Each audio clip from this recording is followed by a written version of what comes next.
Скуби-Ду, история и митът за наркотиците. История накратко.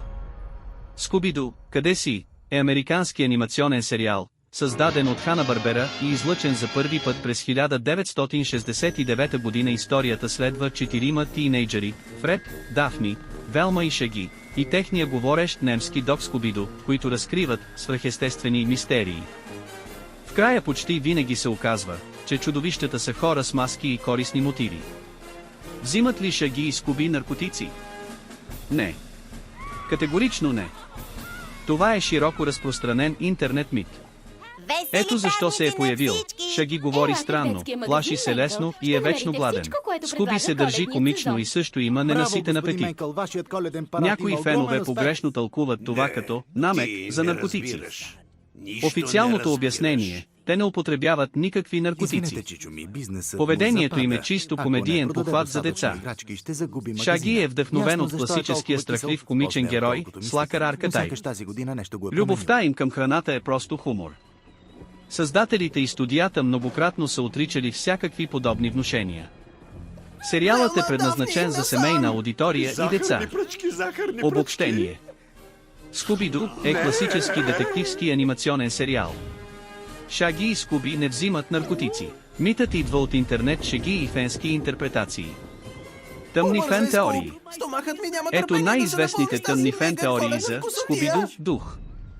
Подчертавам, това са фен интерпретации, неофициални факти. Едно, Шаги е ветеран от война. Фен теория твърди, че Шаги е участвал във Виетнамската война. Постоянният му страх, нервност и апетит са симптоми на ПТСР. Носи зелена тениска, защото това е военен цвят. Няма потвърждение, чисто мрачна интерпретация. 2. Всичко е в главата на Шаги. Според тази теория, чудовищата са халюцинации. Мистерията ООД е въображаема група. Скуби е проекция на вътрешния му глас. Опит да се обясни абсурдността на света в сериала. 3. Скуби не е куче.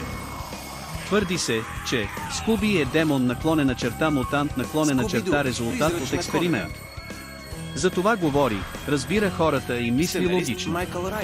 Живее много по-дълго от нормално куче, популярна, но напълно измислена теория. 4. Велма знае всичко от начало. Според феновете, Велма разкрива мистерията още в първите минути. Но умишлено мълчи, за да събере доказателства. Виктор Кук. Или защото й е скучно. Това е по-скоро шега, но доста логична. 5. Някои чудовища са били истински.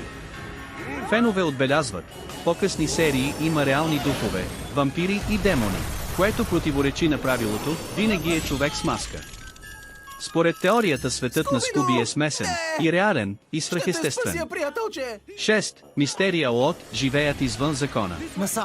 Те проникват без разрешение. Хващат хора без полиция. Използват капани и насилие. Според теорията биха били незаконни детективи в реалния свят. Истината. Всички тези теории не са канон. Не са потвърдени. Съществуват като интернет митове и фенски забавления.